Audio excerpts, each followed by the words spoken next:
하나님의 자녀된 우리가 큰 꿈과 목표를 가지고 사는 것도 중요하지만 그에 못지않게 중요한 것은 나의 나됨을 살피는 것입니다. 인간적인 내 모습, 내 신앙과 또한 교회 생활의 모습, 가정과 사회에서의 모습, 인간관계, 그리고 주님의 사역에 대한 이런 전체적인 모든 것을 살피게 될 때에 우리는 우리의 인생 가운데서, 신앙생활 가운데서 시행착오와 실수를 최소화시킬 수 있을 뿐만 아니라 보다 나은 하나님과의 관계, 또 보다 나은 사람들과의 관계, 보다 나은 삶의 모습, 또 사역의 모습으로 성숙하고 발전할 수 있는 그런 기회가 될 것입니다. 오늘 함께 봉독한 말씀의 제목은 내 인생에 있어서 가장 중요한 것, 내 인생에 있어서 가장 중요한 일이 무엇인가? 사람들마다 다를 수 있습니다만은 어떤 사람들은 평생 소망하는 것이 건강한 몸으로 오래 사는 것, 또한 물질의 부족함이 없이 또 인생을 즐기며 사는 것, 또 어떤 사람들은 많은 지식과 권력을 누리며 사는 것, 또 어떤 분들은 자녀들의 성공 등 여러 가지 다양한 대답이 나올 수 있을 것입니다만은 한 가지 기억해야 될 것은 이 세상에서 추구하는 우리들의 모든 것, 이 세상에서 우리가 땀 흘려 심지어는 생명까지 불사하고 열심히 일했던 모든 것들은 언젠가 이 세상이 불탈 때 다 사라져 없어져 버리게 될 것입니다. 불신자들의 삶 속에 그들의 삶 가운데 가장 중요한 것이 무엇이겠습니까? 아마 그들의 대답은 아니겠지만 믿는 우리들의 입장에서 볼 때 믿지 않는 사람들에게 가장 중요한 부분은 바로 그들이 하나님의 사랑을 깨닫고 예수 그리스도를 이제 믿어 구원받은 하나님의 자녀로서 영생의 복을 누리며 사는 것, 그것이 우리의 소원이 될 것이고, 또한 예수를 믿은 우리들에게 있어서, 이미 예수 믿고 구원받은 우리들에게 있어서 중요한 것이 무엇이겠습니까? 다양한 답이 나올 수 있겠지만 우리가 오늘 이 본문의 말씀을 통해서 네 가지 것을 우리가 제시해 주는 것을 발견할 수 있게 될 것입니다. 그래서 2주 전에 말씀드린 것이 첫 번째가 예배라 그랬습니다. 우리의 믿음의 조상이었던 아브라함도 하나님의 인도하심을 따라 가나안 땅에 갔을 때 그가 맨 먼저 그곳에 도착해서 한 일이 뭐냐? 하나님을 위하여, 여호와를 위하여 제단을 쌓았더라 그랬습니다. 또한 이스라엘 민족의 근간이 되었던 야곱도 그가 베델 광야에서 돌베개하고 자다가 거기서 하나님을 만났고 하나님의 음성과 약속을 받은 이후에 그는 즉시 잠에서 깨어서 맨 먼저 한 일이 뭐냐? 돌을 세워놓고 가지고 있는 기름병으로 기름을 붓고 하나님 앞에 제단을 쌓았다 그랬습니다. 또한 이스라엘 민족을 출애굽시키고 40년의 광야의 여정을 아름답게 인도했던 모세도 마찬가지였어요. 모세도 그의 지도자로서의 그런 삶 가운데 중요하게 여겼던 것이 뭐냐면 늘 하나님 중심, 그리고 하나님 앞에 예배를 드렸던, 아말렉 군대를 이제 정복하고 난 후에 제일 먼저 했던 일이 뭐냐? 먹고 마시고 즐긴 것이 아니고 하나님 앞에 제단을 쌓은 거예요. 하나님이 이렇게 은혜를 주셨다, 하나님이 이렇게 축복해 주셨다, 그렇게 감사하면서 제단을 쌓고 그것을 여호와 니시라 그렇게 불렀다고 했습니다. 또한 여호수아도 아이성을 정복하자마자 우리 말씀을 보니까 전쟁이 끝난 후, 전쟁에서 대성을 거둔 후 그가 맨 먼저 한 것이 뭐냐?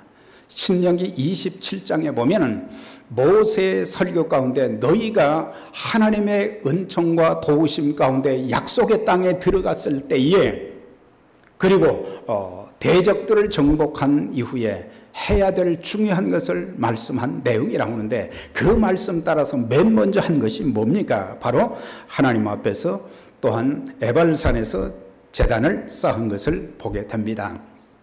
구약의 제단은 신약의 예배로 우리가 표현할 수 있는데, 우리는 예배를 통해서 우리 인생에 예배가 얼마나 중요한가를 사람들은 잘 모르며 살 때가 참 많아요.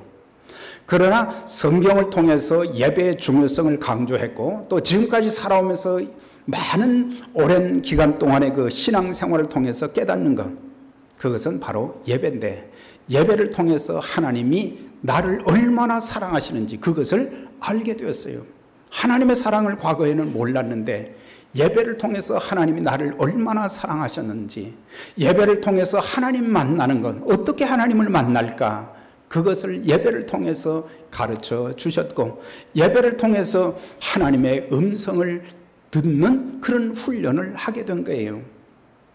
야, 최 목사야, 직접 그렇게 말씀하신 적도 간혹 있지만은 대부분은 기록되어진 말씀을 통해서 내가 들어야 될 그 음성들을 가르쳐 준 거예요.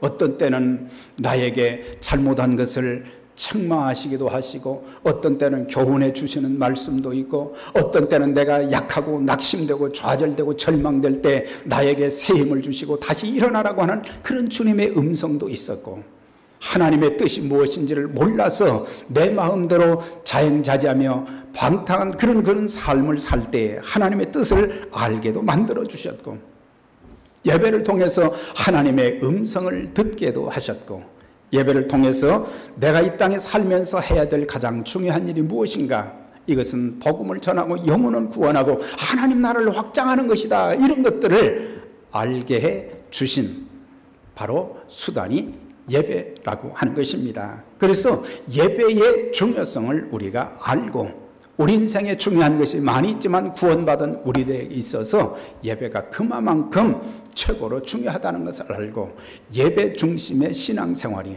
물론 회중적으로 모이는 예배도 있고, 또 우리가 흩어져서 개인적으로 하나님께 예배를 드리는 것도 있고, 우리의 모든 삶이, 예배라는 것은 하나님 앞에서의 그런 이제 의식도 되지만 하나님 앞에서의 삶이 되는 거예요. 그래서 코람데오라, 이건 뭐예요? 하나님 앞에서의 그런 삶, 하나님과의 만남, 그것이 바로 예배예요. 그 다음에 31절에 보면 이제 제단을 쌓았다 그랬어요. 그런 다음에 거기서 번제와 화목제를 드렸으며 그랬어요. 번제와 화목제가 우리가 레위기에 보면 잘 나와 있고, 특별히 출애굽기 20장에 보면은 하나님께서 모세에게 주신 10가지 계명이 있어요. 10가지 그 계명을 주신 이후에 하나님께서 모세에게 이런 말씀하셨어요. 너는 백성들에게 이렇게 말하라. 무엇을 말하라 그랬어요? 하나님께서 그들에게 이제 그들이 인생을 살면서 가장 중요한 것, 하나님과의 관계에서 중요한 것, 사람들과의 관계에서 중요한 것이 무엇인지를 10가지 계명을 주시면서 그 말씀을 주었을 때 백성들이 모세에게 한 말이 있었어요. 모세 지도자여, 우리는 하나님께서 주신 그 말씀을 들은 대로 우리의 삶 속에 행하겠습니다. 물론 다 실천은 안 했지만은 그렇게 결단을 하고 나니까 하나님이 그들에게 말씀하신 것이, 모세야, 너는 제단을 쌓아라. 그리고 그 제단 위에 번제와 화목제를 드려라. 그 말씀이 나와요. 그러면서 하신 말씀이, 너희가 나를 기념하는 모든 곳에 내가 내게 임하여 너희에게 복을 줄 것이다 그랬어요. 그러니까 예배를 통해서 번제와 화목제, 오늘날은 예배를 드리는 자들에게 하나님이 예배를 통해서 영광도 받으시지만, 예배를 통해서 주시는 그 축복이 많지만, 특별히 그들의 삶 속에 영혼이 잘되게 하시고 육체도 강건케 하시고 그들의 삶 속에 하나님의 은혜가 중단되지 아니하는 그런 축복을 나를 기념하는 예배 가운데서 내가 강림하여 너희에게 복을 줄 것이다. 그렇게 말씀하신 것을 보게 돼요. 그러면서 번제를 드렸다는 것은 레위기 1장에 이제 자세히 나오는데, 이 번제는 제사를 드리는 그 사람, 예배를 드리는 사람이 처음부터 끝까지 모든 그 과정을 다 행하는 것을 보게 됩니다.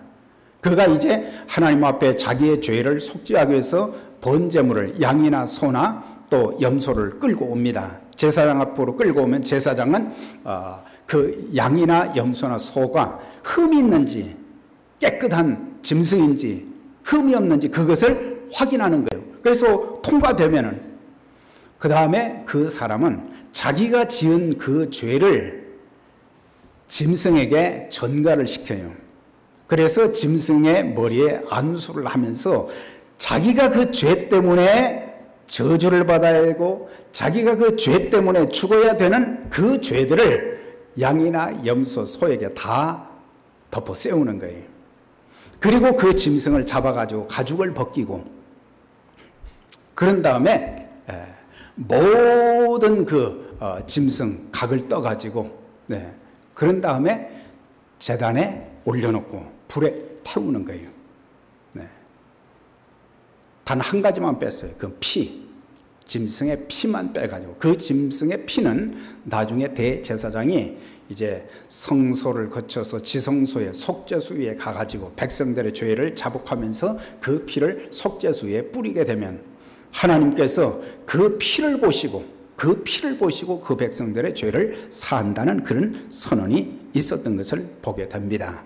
그래서 번제는 뭐냐? 오늘의 예배인 것입니다. 예배는 하나님께 전적으로 드리는 것이라는 것을 우리가 기억해야 돼요. 종종 어떤 분들이 교회 생활을 오래 했으면서도 예배 보러 갑시다. 예배 보았습니다. 그런 얘기 할 때가 많은데 이거는 어원적으로 잘 맞지 않습니다. 예배라는 본 뜻은 엎드린다, 드린다 그런 의미가 있는 거예요. 하나님 앞에, 살아계신 하나님 앞에 예배를 드리는 것이지 우린 예배를 본다 그게 아니에요. 여기서 무슨 퍼포먼스를 하는 것이 아니거든요. 우리는 하나님 앞에 있고 하나님을 위하여, 아브라함의 그 제단 쌓은 것을 보면 여호와를 위하여 그랬어요. 성경에 보면 예배를 드리는 장면에 대해서 뭐 번제든지 소제든지 화목제든지 속건제든지 그런 죄들을 이제 사함받기 위해서 예배를 드리게 될 때, 제사를 드릴 때에 항상 나를 위한 그 제사를 드리지만은 첫째는 여호와를 위하여 하나님께 드리는 것이다 그랬어요. 그래서 우리가 신앙생활하면서 교회 생활하면서 중요하게 해야 될 것이 나를 위한 예배가 아니라 하나님을 위한 예배가 되어질 때에 하나님이 영광을 받으시고 그 다음에 그런 예배를 드린 자들에게 함께 하시고 인도하시고 축복하시고 은혜 베푸시는 그런 것들을 볼 수가 있습니다. 그래서 우리는 그분의 이름에 합당한 예배를 드려야 된다. 하나님은 영이시니 예배하는 자가 영과 진리로 예배할지니라. 아버지께서는 이렇게 자기에게 예배하는 자들을 찾으신다. 그러니까 신령과 진정으로 하나님 앞에 드리는 예배를 예배 드리는 사람들이 그렇게 많지 않고 예배를 보는 사람들이 많다. 예배를 소홀히 하면서 그냥 잠깐 참석하고 의자만 따뜻하게 하고 가는 그런 예배가 되어서는 안 된다는 것을 가르쳐 주고 있어요. 우리가 하나님 앞에 드리는 것이 세 가지가 있어요. 예배를 통해서 찬양이죠, 그 다음에 헌물이죠, 그 다음에 기도잖아요. 이 하나님 앞에 드리는 것이 더 중요한 거예요. 우리가 하나님 앞에 찬양을 드릴 때 찬양도 성경에 보면 제사라 그랬어요. 찬양의 제사를 드릴 때에 찬양도 하나님 앞에 드리는 것이다 이 말이에요. 내가 그 노래를 불러가지고 그 가사가 은혜가 되어서 눈물도 흘리고 감격하기도 하지만 더 중요한 것은 뭐냐? 그것은 하나님 앞에 찬양의 제사가 되어서 그 제사를 하나님이 기뻐 받으시는 예배가 되어지도록. 그래서 찬양은 하나님을 영화롭게 하는 것이란 말이죠. 하나님을 높이는 것이에요. 그래서 우리가 예배를 드릴 때 소중하게 생각할 거지, 하나님께 드리는 그 찬양이 주께 연락되기를 원하나이다, 그런 그 자세가 되어져야 되고, 우리가 하나님 앞에 드리는 기도도 마찬가지예요. 물론 나를 위해서 많은 기도도 하지만 하나님 이 예배를 통해서 하나님이 영광 받으시고, 또한 이 예배를 통해서 살아계신 하나님을 모든 성도들이 체험하는 그런 참 예배가 되어지고, 날마다 주님 중심으로 사는 그런 삶이 되어지도록 우리가 기도하고, 하나님의 뜻이 이 땅 위에 아름답게 이루어지도록 우리가 기도할 필요가 있다고 하는 것입니다. 또한 하나님 앞에 드리는 예물도 마찬가지예요. 액수에 그건 상관이 없어요. 하나님은 없는 것을 드리라고 하지 않았어요. 구약시대 때 보면은 하나님 앞에 제물로 드릴 때 재산이 많은 사람들은, 부자들은 소를 드리라고 그랬어요. 그에 맞게. 그 다음에 그 정도가 안 되는 사람은 양이나 소를 드리라고 그랬어요. 그것도 안 되는 사람들은 그럼 빈손으로 오라, 그렇게 말씀하지 않고 비둘기라도 드려라 그랬어요. 아주 작은 것이라도 드리라 그랬어요. 그러니까 우리가 하나님 앞에 내가 많은 것을 드릴 수 있는 능력이 있으면서 작게 드려도 안 되고, 아유 저는 없습니다, 그렇게 하지 말고 가장 작은 것이라도, 그것이 50센트가 됐든지 1불이 됐든지, 그건 하나님 앞에 헌금하며 오니까 내가 드리는 것이 아니라 하나님의 사랑이 놀랍습니다. 하나님의 은혜가 놀랍습니다. 지금까지 살아온 모든 것이 하나님의 은혜입니다. 이제껏 내가 산 것도 주님의 은혜라. 지나온 모든 세월들 돌아보아도 그 어느 것 하나 주의 손길 안 미친 것 전혀 없네. 그런 하나님께 감사한 마음으로 드리는 것, 그것을 하나님이 받으시고 기뻐하시고 또 드린 자들에게 더 많이 들을 수 있는 복을 주신다고 하는 사실이에요. 그래서 우리는 작은 것 생각하지 말고, 그래서 성경에 보면 빈손으로 나오지 말라고 한 것은 뭐 없는 사람들에게 많이 드리라, 그런 이야기가 아닙니다. 그 다음에 하나님께로부터 받는 것이 있어요. 그건 뭐냐? 말씀과 축도입니다. 그래서 하나님께서 한 설교자를 통해서 말씀하지만 사람들에게는 다양하게 하나님이 성령님을 통해서 말씀하시는 거예요. 그러니까 하나님의 말씀을 통해서, 설교를 통해서 하나님께서 내게 주시는 그 음성을 들을 수 있는 영적인 귀가 열려져야 되는 거예요.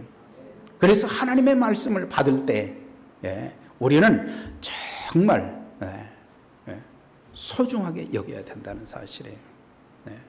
우리는 하나님의 말씀을 너무 소홀히 여길 때도 많고, 또 한 가지 제가 말씀드린 것은 하나님 앞에 받는 것이 또 있어요. 그게 뭐예요? 축도예요. 축도. 그 축도에 보면 세 가지의 중요한 핵심이 들어있어요. 은혜, 두 번째는 사랑, 세 번째가 뭡니까? 교통하심이에요. 이 중요한 거. 그 축도에 보면은 예수 그리스도의 은혜와 하나님 아버지의 사랑하심과 성령의 교통하심, 뭐 위로도 있고 또 감동, 감화하는 역사도 있고, 그렇지만 중요한 것이 교통이에요. 성령의 교통하심. 그래서 마지막 축도를 하는데 어떤 사람들은 축도 전에 그냥 나가버리는 사람들이 있어요. 그럼 세 가지를 놓치게 되는 거예요. 은혜를 놓쳐버리고, 사랑을 놓쳐버리고, 소통하는 것을 놓치는 거예요.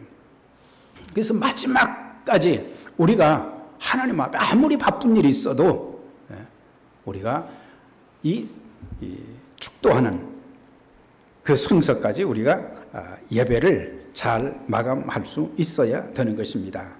여호수아는 하나님께 전적으로 헌신하겠다는 표시로 번제물을 태워드렸어요. 짐승이 자기 주인, 그 사람의 죄를 대신해서 피를 흘리고 죽었듯이, 또 나중에 불에 다 태웠듯이, 그러니까 그 제사를 드린 사람의 입장에서는 양이 자신을 위해서 죽어지고 불에 태워진 것, 이걸 생각하면 얼마나 그게 감사한 일이겠어요. 예수 그리스도께서 우리를 얼마나 사랑해 주셨는가, 그 사랑이 그리스도의 십자가와 죽으심을 통해서 나타났잖아요. 우리가 아직 죄인 되었을 때 그리스도께서 우리 죄를 위하여 죽으심으로 하나님께서 우리에게 대한 자기의 사랑을 확증하셨느니라. 사랑을 어떻게 확증하셨느냐? 예수님 독생자이신 그리스도를 십자가에 죽이심으로 우리 죄를 사함받게 하시고 우리의 영혼이 구원받게 하시고 우리의 영생의 복을 주시고 천국을 이제 소유할 수 있는 그런 복을 주셨기 때문에 우리가 예배를 드리면서 번제와 화목제를 드리면서 특별히 번제를 드리면서 하나님, 저도 이렇게 하나님 사랑하고 하나님께 헌신하는 삶을 살겠습니다. 그것이 참된 예배가 되어져야 된다는 사실이에요. 그 다음에 이제 화목제를 드렸다. 번제도 드리고 화목제도 드렸다고 그랬죠. 이 화목제는 기름과 콩팥 부위만을 불에 태워서 드렸고 다른 고기는 제단에 잠깐 드렸다가 다시 꺼냈어요. 그래가지고 가슴 부분하고 오른쪽 다리 부분은 이 성전에서 봉사하는 사람들, 그러니까 제사장들이나 레위인들이나 이런 그 사람들이 화목제를 드리고 나서 그 고기를 먹게 돼 있어요. 그 다음에 다른 부분들, 가슴 부분과 오른쪽 다리 이외에 다른 모든 부분들은 누가 먹느냐? 가족들과 또한 여러 가지 삶의 어려운 고아나 과부나 이웃들과 같이 그것을 나누면서 먹으면서 하나님의 은총과 축복에 대한 감사를 표현하고 그 다음에 그 사람들끼리 서로 친교하는 그런 그 모습이 있어졌던 거예요. 그래서 화목제는 과거, 현재, 미래에 걸쳐서 하나님이 베푸실 은총과 축복을 기억하며 감사드리는 제사이고 계속해서 하나님과의 관계에도 사람과의 관계에도 아름다운 화평과 친교를 누리기 위해서 화목제를 드렸다는 사실이에요. 그래서 우리가 번제를 드리든지 화목제를 드리든지 중요한 것은 하나님 앞에 드려지는 것인데 우리가 드릴 때 그냥 내 죄만을 위해서 드리는 것이 아니라 하나님 나를 얼마나 사랑하셨는가. 네. 지금까지 살아오면서 하나님이 저를 얼마나 사랑하셨는지, 저희 가정을 얼마나 사랑하셨는지, 하나님의 사랑이 너무너무 놀라워서 요한복음 3장 16절을 하도 암송을 많이 해서 모르는 사람이 없지만 암송을 하지만 거기에서 하나님의 참다운 사랑이 무엇인지 그 의미를 깨닫지 못하고 사는 사람들이 숱하게 많다는 사실이에요. 네. 하나님의 사랑의 깊이와 넓이 이런 것들을 우리가 알아야 된단 말이죠. 내가 예수 믿어 죄사함 받고 구원받은 하나님의 자녀가 되었다는 것은 생각하면 생각할수록 감사한 일이고 내가 살면서 큰 산과 같은 문제가 내 앞에 버티고 있을 때도 많았고 때로는 사망의 음침한 골짜기를 갈 때도 많았고 내가 기가 막힐 운동과 수렁 가운데 빠져서 허우적거리고 인생을 포기할 그런 상황 가운데 처해 있었지만 하나님이 그런 가운데서도 나를 붙들어 주시고 나의 삶을 이제 인도해 주신 그 사랑, 이런 것을 생각하면 내가 하나님의 교회를, 귀한 성도님들을 이렇게 참 섬길 수 있다는 그 자체도 그게 보통 이제 특권이 아니며 감격이 아닐 수가 없어요. 얼마나 감사한 일인지.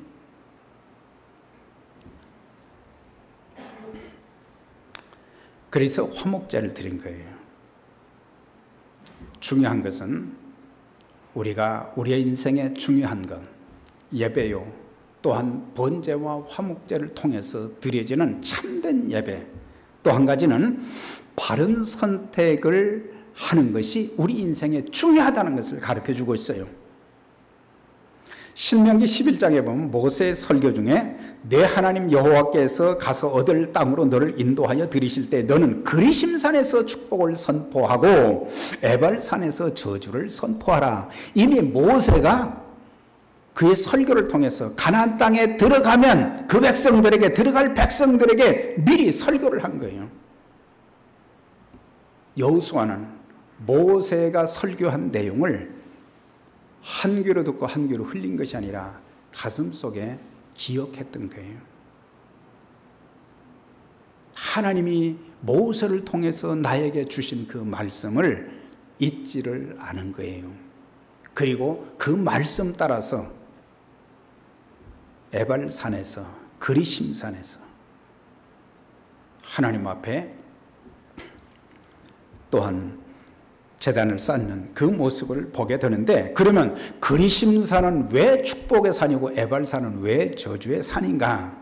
뭐 여기는 축복의 산이고 여기는 저주의 산이고 정해져 있는 것이 아니고, 그것을 통해서 뭘 가르쳤어요? 그리심산에서는 축복을 선포했기 때문에 축복의 산이라 불렸고, 여기서는 저주를 선포했기 때문에 저주의 산이라 그렇게 불렀던 것입니다. 그런데 모세가 이제 백성들을 양쪽으로 이제 한쪽은 그리심산, 한쪽은 에발산에 다 나누어서 서게 했어요. 그런 다음에 그 중앙에는 레위 제사장들이, 레위 지파에 속한 제사장들이 법궤를 메고 중앙에 서 있게 했어요. 법궤를 메고, 그래서 하나님의 말씀을 중심으로 해서 한쪽은 그리심산, 한쪽은 에발산에 서게 했어요. 왜 이런 행사를 했겠습니까? 그것은 선택을 잘하도록 하기 위한 거예요. 어떤 사람은 하나님의 축복을 선택하는 사람이 있고, 어떤 사람은 저주를 선택하는 사람이 있다는 거예요. 사람들이 살면서 선택을 잘못해서 인생이 꼬이는 일들이 많고, 선택을 잘못해서 하나님의 축복을 놓쳐버리는 일도 많고, 선택을 잘못해가지고 내게 주어진 최고의 황금 기회를 놓쳐버리는 그런 일들도 숱하게 많다고 하는 사실이에요. 그래서 우리가 살면서 선택을 바르게 하는 것이 우리 인생의 중요한 일이다. 하나님이 여러분들을 부르셨지만 여러분들이 주님을, 하나님을 바로 선택한 것은 최고의 축복인 줄 믿습니다. 최고의 선택을 잘한 거예요. 그 선택을 잘했기 때문에 내 인생의 여러 가지 어려운 삶 속에도 하나님의 손길, 은혜가 끊어지지 않았던 것을 보게 되는 것입니다. 그래서 하나님의 말씀을 순종하고 불순종하는 것에 따라서 축복과 저주의 선택이 달라진다는 것을 모세의 설교 중에 신명기 28장에 보면 아주 자세하게 기록되어 있어요. 28장 1절에 14절에 보면 내 하나님 여호와의 말씀을 너희가 듣고 지키면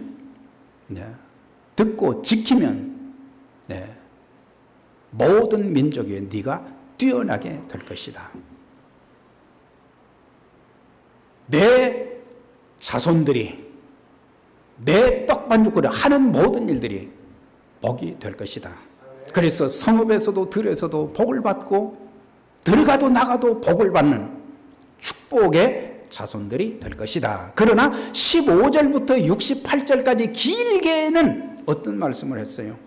내가 만약에 내 하나님 여호와의 말씀을 듣지도 않고 지키지도 않으면 너희에게 저주가 임하리니. 모세 설교는요 아주 담대했어요. 요즘에는 이 많이 사라지는 단어 중에 하나가 뭐냐면 지옥이라는 설교를 잘 안 합니다. 죄라는 설교를 잘 안 해요. 왜? 교인들이 기분 나빠하거든요. 날마다 교육 죄인이라 그러니까. 그 죄 설교하면 사람들이 듣기 싫다는 얘기예요. 회개라는 설교 듣기 싫다는 거예요. 지옥 듣기 싫다는 거예요.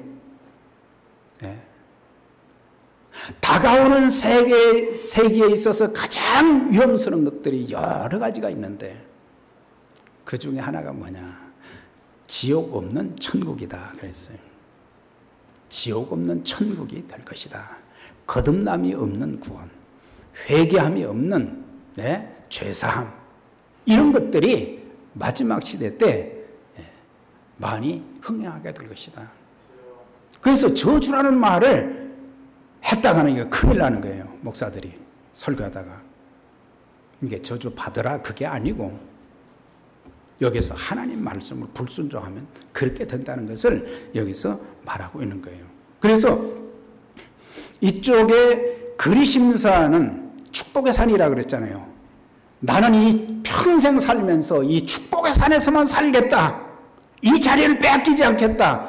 그런 각오를 하도록 하고, 에발산에 있는 사람들은 저주의 산이니까 빨리 이 산에서 떠나서 나는 축복의 산으로 가야 되겠다. 그런 결심을 하도록 하기 위해서 에발산과 그리심산에서 이제 제단을 쌓게 했던 것을 보게 되는 것입니다. 자, 그 다음에 이제 한 가지 더 중요한 것은 32절에 35절에 보면 이제 제단을 쌓은 뒤에 모세의 율법 중 중요한 것을 돌에 기록했다 그랬어요. 율법의 말씀을 거기에는 축복과 저주의 말씀을 다 기록했다 그랬어요. 그런데 아까와 똑같이 이 중앙에는 법궤를 맨 제사장들이 있고 그리심산과 에발산에 사람들이 있는데 거기에서 여호수아는 모세가 전해준 하나님의 율법의 말씀을 거기에 높은 자나 낮은 자나 백성이나 어린아이나 심지어 어린아이들까지 다 불러가지고 하나님 말씀을 낭독하지 아니한 것이 하나도 없었다 그랬거든요. 하나님 말씀을 다 전했다는 거예요. 신명기서가 몇 장까지 있는지 아십니까? 네, 34장까지 있어요. 네. 그 긴 말씀을 백성들 앞에서 말이죠. 그 산에 광장에서 그걸 다 전했다는 사실이에요. 네. 신명기 27장 11절에서 26절에 보면 이런 말씀이 나와요. 너희가 우상을 만들어 세우는 자는 저주를 받을 것이요. 저주라는 단어를 모세가 아주 강력하게 썼어요. 받을 것이요. 모든 백성은 응답하여 아멘할지라 그랬어요. 그것도 아멘하라는 거예요. 부모를 경홀히 여기고 부모에게 불순종하는 불효를 범하는 그런 자들은 저주를 받을 것이요 모든 백성은 아멘할 것이요 그랬어요. 이 율법의 모든 말씀을 실행하지 아니하는 자는 저주를 받을 것이라 할 것이요 모든 백성은 아멘할지니라. 제가 한번 세어봤어요. 저주라는 단어가 몇 번 왔는가? 12번이 있어요. 그 백성들은 하나님 말씀 지키겠다는 의미에서 저주를 받지 않기 위해서는 하나님 말씀이 나에게 참 두려움을 가져다 주지만 아멘 했다는 거예요. 우리가 느헤미야 8장에 보면은 8장과 9장에 보면 느헤미야가 무너진 예루살렘 성벽을 거의 100년 이상 무너져 있었는데 그걸 52일 만에 이제 건축을 했잖아요. 그런 다음에 백성들이 성벽이 완성되자마자 지도자가 백성들에게 그 수모나 광장에 모이라고 한 게 아니에요. 백성들이 자발적으로 모여가지고 율법학사며 제사장인 에스라에게 우리에게 율법의 말씀을 읽어주세요. 율법의 말씀을 읽어주세요. 그래가지고 에스라가 나무 강단에 서서, 강단이라는 말이 거기에 나오더라고. 그래서 강대상이 생긴 것 같아요. 그 강단에서 아침 6시부터 낮 12시까지 6시간 서서 하나님 말씀을 들었어요. 그런데 9장에 보면 그들이 하나님 말씀을 듣고 나서 말이죠. 어떻게 반응했느냐. 모든 백성이 손을 들고 아멘, 아멘 응답하고 몸을 굽혀 얼굴을 땅에 대고 여호와께 경배하였다 그랬어요. 하나님 말씀은 그 말씀이 어떤 말씀인지 아멘 하면 그 말씀의 축복이 그들에게 임한다라고 하는 거예요. 어떤 분들은 크게 아멘 하는 분도 있고 어떤 분들은 속으로 아멘 하는 분도 있고 하여튼 그거는 뭐 괜찮지만 아멘을 안 하면 그 축복을 놓치게 되는 거예요. 네. 자, 옆에 분들에게 아멘의 신앙이 되시기 바랍니다. 네. 고린도서 1장 20절에 그랬죠. 하나님의 약속은 얼마든지 그리스도 예수 안에서 예가 되나니 그러므로 우리가 아멘하여 하나님께 영광을 돌리게 하였느니라. 아멘이라는 것은 진실로 진실로 그런 뜻이고 그대로 이루어지기를 바랍니다. 우리가 기도하고 나면은 아멘 하잖아요. 그대로 되기를 원합니다. 진실로 그렇게 되기를 원합니다. 더 나아가서는 아멘하여 하나님께 영광을 돌리게 되느니라. 그러면 우리의 아멘을 들으시고 하나님이 영광 받으시고, 네. 사랑하는 여러분, 주의 말씀은 내 발의 등이요 내 길의 빛이라고 그랬어요. 그래서 우리는 말씀을 많이 들어야 돼요. 그래야 믿음이 생기는 거예요. 교만한 사람들은 말씀을 잘 안 듣습니다. 교만한 사람은 목이 곧은 사람이라 말을 안 들어요. 좋은 말을, 복된 말을 안 듣다가 잘못되는 거예요. 그래서 하나님 말씀을 잘 듣지 아니하는 것은 큰 교만죄를 범하는 거예요. 하나님 말씀을 우리는 겸손하게 듣고 그 말씀대로 살면 우리의 영혼이 살아나고 우리의 삶 속에 하나님의 은혜가 강물처럼 넘쳐 흐르고, 여기서 낭독했다는 것은 이제 부르다는 그런 뜻을 가지고 있어요. 그건 뭐예요? 하나님 말씀을 들은 것을 우리가 순종하겠습니다. 그런 의미도 담겨 있다는 것입니다. 사랑하는 여러분, 우리 인생에 소중하게 여겨야 될 가장 참 중요하게 여길 것들이 참 많지만, 첫째 하나님 앞에 예배를 드리는 것, 또한 바른 선택을 하는 것, 하나님 말씀에 순종하는 그것을 통해서 여러분들의 인생 여정 가운데 또 신앙생활 가운데 하나님의 은혜가 넘치고 하나님 앞에 평생 귀한 모습으로 복을 받아 섬기며 또 쓰임받는, 하나님 나라 확정에 귀하게 쓰임받는 저와 여러분들의 삶이 되시기를 주의 이름으로 축원합니다. 네. 전능하신 하나님 감사합니다. 오늘도 우리에게 주신 말씀 기억하고 우리 인생에 우리는 참 내가 중요하다는 것을 참 여기면서 열심히 살았지만 하나님과는 상관이 없는 그런 것들을 우리가 행하며 사는 적이 많은데, 하나님 이제 우리가 소중하게 여겨야 될 것, 예배요, 바른 선택이요, 또한 하나님 말씀, 어떤 말씀이 순종하여 이제는 그 말씀의 축복을 누리고 이 땅에 사는 동안 하나님의 복음과 그리스도 예수의 왕국 확장을 위해서 귀하게 쓰임받는, 또 이 땅에 살면서 믿지 않는 사람들에게 구원받은 자로서의 하나님의 축복을 누리는 아름다운 간증의 선포가 저들 삶 속에 넘쳐나게 하여 주옵소서. 예수님 이름으로 축복하며 기도하옵나이다. 아멘.